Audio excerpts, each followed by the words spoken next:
Hi guys, this is your midweek video for week 2. I wanted to make this video because you guys are halfway through the week right now and you're working on your discussion board. And so I wanted to just comment on what I'm seeing in the discussion board, which I think I'm seeing some really great stuff. And so for those of you who haven't commented yet, I want to talk about like what we're missing and maybe some areas that you could talk about. So first I want to give a little shout out to Sean, Nicole, Guadalupe, and Jeannie. You guys are the 4 people who have participated in this discussion board so far. It's Thursday. That's awesome. You really got started early, and I appreciate that so much. So that's only 4 of you. Where are the rest of you guys at? Maybe you're working all week, and so you're waiting until Friday and Saturday and Sunday to post in the discussion board, and I do understand that, but please don't forget. Please don't wait until the last minute. If you can possibly watch this video ahead of time and take that into consideration. So I want to talk about all of the things that I'm seeing in the discussion board and just kind of let you know that I'm reading your work and let you know that I'm engaging with it. And let's talk about where we are in creating this rubric, because remember, that's the whole point of the discussion board, is to kind of solidify the rubric. So I've already made my comments on the discussion board, and I just want to kind of go through some of them. I'm probably not going to talk about everything that I've seen because I don't want this video to be too long. But I do notice a couple of you start off right off the bat in the A, like what makes an A or a superior essay. And you talk a little bit about like heart and soul and effort. And I'm really curious to know if there's a way that we can even assess that. Can I evaluate how much effort you put into an essay? I think that yes, in some ways I can, but I think in other ways I cannot. Like, for example, it does not take me very much effort to write a good thesis statement because I've been doing it a lot. I've been writing thesis statements all throughout college. I've been writing example thesis statements all throughout my career as an instructor. So for me, it doesn't take much to write probably what, someone would have given me a B or an A for. However, I know there are people out there that struggle and struggle and struggle and work forever and put in so much effort into writing a thesis statement, but the thesis statement's still not very good.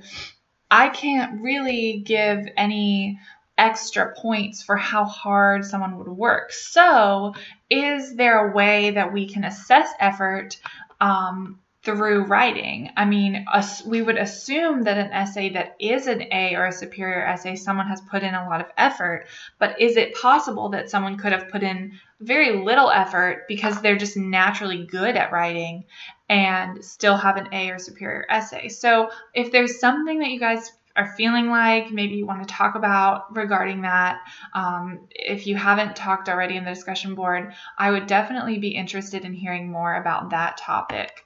And so that kind of covers, I think, the first 2 things here. And then I think also what I'm hearing too is like this concept of language in an A or superior essay. And it's like there's a difference between language that is used well and language that is not used well. And we can use both big words and little words well, right? So just because somebody uses a ton of really big words doesn't necessarily mean that they have a better essay, because they might not be using those words effectively. Now, just because somebody uses all simplistic language doesn't necessarily mean that that's a better essay, because their sentences could be simple without that like beautifully written complex language. Now, that doesn't necessarily mean that beautifully written complex language is what I need, but an A essay might have that beautiful, complex, really logical sentence structure, whereas a B essay might just have those simple sentences, because that's what's easier, but the connections between language and the flow is not there, right? There is a difference, I think, between language. So maybe we could hash that out a little bit more. And I think that, I wanted to ask a little more about length, right? I do have a word requirement. So on our rubric, would A, B, and C essays meet that word requirement, and then D and F essays fail that word requirement? And then how do we weight those criteria? So I'm curious to know a little bit more about that. Really, I think in between the A and B categories, there's a lot of overlap. And so for me, for those of you who haven't posted in the discussion board yet, I want to know more about the distinguishing characteristics between an A and a B essay. You guys spent a lot of time, I think, talking about a C essay, and so I appreciate that because it's really kind of helped me get an idea of what a C essay is looking like for those of you who have already participated in the discussion. Talking about like falling short in terms of the supporting details, and I'm curious to know a little bit more about that. Like, what does that mean for your supporting details to fall short? And then, so what I'm hearing is like with the C essay, supporting details are kind of the key to getting a C, because the supporting details are just either excessive and repetitive and you don't really know what you're saying, so you're just saying the same thing over and over again, or the supporting details are minimal and they're lacking and something is missing there. It seems like what you guys are saying is that there's really not a huge difference between an A, a B, and a C essay in terms of formatting, in terms of grammar and things like that, but as far as those details within the writing itself, there is a big inconsistency there. And then of course you guys talked about D and F essays, and so I've provided some comments for you within both of these for those of you who have participated already. But I also went ahead and created a very, very rough and very preliminary rubric, and I've filled in the boxes that you see this rubric on your screen.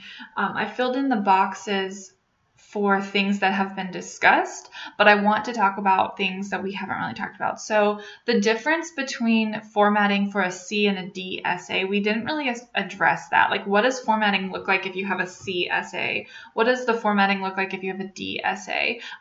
We have here, like, in the F category, you guys talked about the fact that there'd be no attempt at formatting whatsoever, and that would fail your format.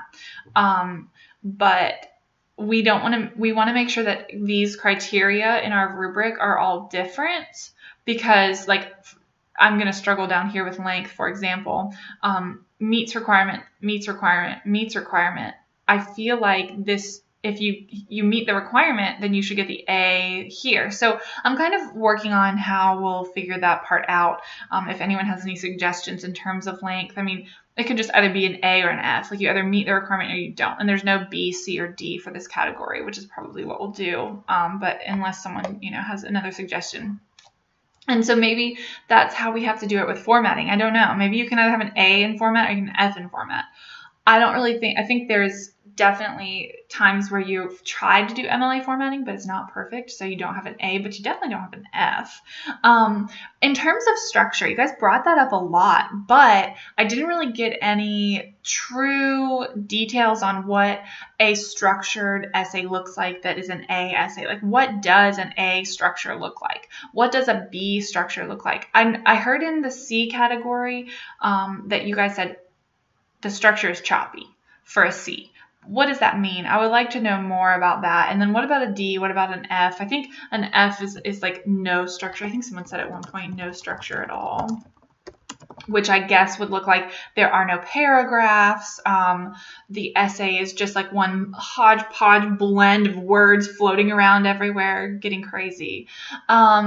Grammar and spelling, you guys talked a lot about, and I think there was even like, we might have to make some compromises in terms of that. So what I think sounds good so far is an A would be like no grammar errors at all. And I think what the hardest thing we're having trouble with right now is the fact that someone could have like a comma error and everything else be perfect. Does that mean their essay fails? Obviously, I think probably not. But I don't think that we can just say that an essay that looks just like this column is an A, I think we have to pull from various A, B, C, D, and F. And so that's why I've added, I'm going to highlight them, these percentages here.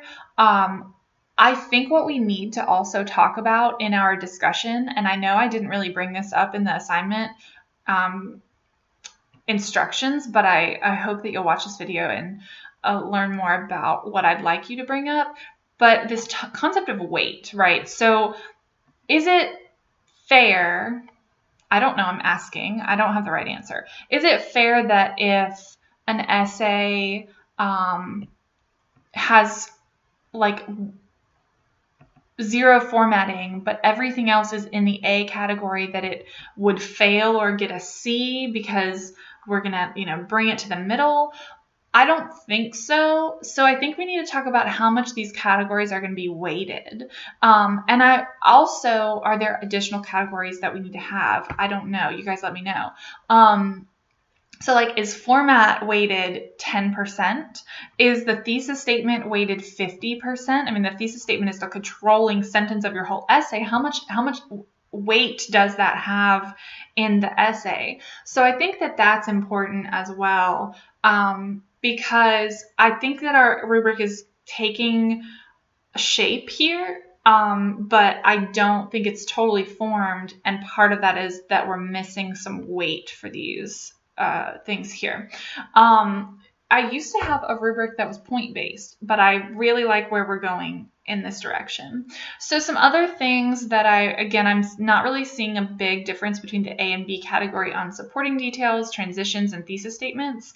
What does an A thesis statement look like? But what does a B thesis statement look like? They can't look the same. So I want you guys to talk more about that. And we're missing some gaps in citations. Like, it sounds like if the citations and giving credit for your sources are perfect, then that's an A. If you don't have any at all, then you failed that part. But what about like for a B or a D? I mean, do we need to put a number on these things? I don't know. Like if you have 6 missing citations or something like that. And then you guys are talking a lot about logic, and you talked about like if the essay is offensive or if it's just like yelling at you or something like that, which I've read many an essay of where a student is just yelling, and that seems to be in the D category. If the logic is just a little confusing, C category, there's no gaps, like it's very logical, it makes sense. What about B? B is a tough one. B is tough to assess because B can be very close to C, but B can also be very close to A. So we really want to talk more about, I think, the B category for this assignment as well. And so here are the criteria. We've talked about format, structure, grammar, supporting details, transitions, thesis statements, citations, logic, length, and topic sentences. Are there other things? You guys have talked a little bit about peer review and stuff like that, but that's a separate assignment, so I'm not including that in the in here, other than like there's obviously, if someone has not tried to edit their paper, then we would have those issues for the D category. But that seems to be everything that you guys have covered so far. And again, Sean, Nicole, Guadalupe, and Jeannie, you guys are doing an awesome job. Thank you so much for participating as much as you have so far. The rest of the class, I think there's like 22 of you in this class, so I'm missing 18 people. Hello, guys. Let's get on board. Please, I know you have things to say. Again, I know you're probably just busy, but don't forget about us. We're over here waiting to hear from you. So I'm going to go ahead and sign off from this video. Keep talking about this stuff. I will post this video in the announcement section, and I'll also attach this tentative rubric so you can kind of see what we have and what we don't have and where we might need to talk more about. Hopefully you'll have a more full discussion as you keep going, and if you have any questions or if you run into any technical issues throughout the rest of the week, please do not hesitate to email me or send me a message on the Remind app. All right, guys, have a good week. Bye.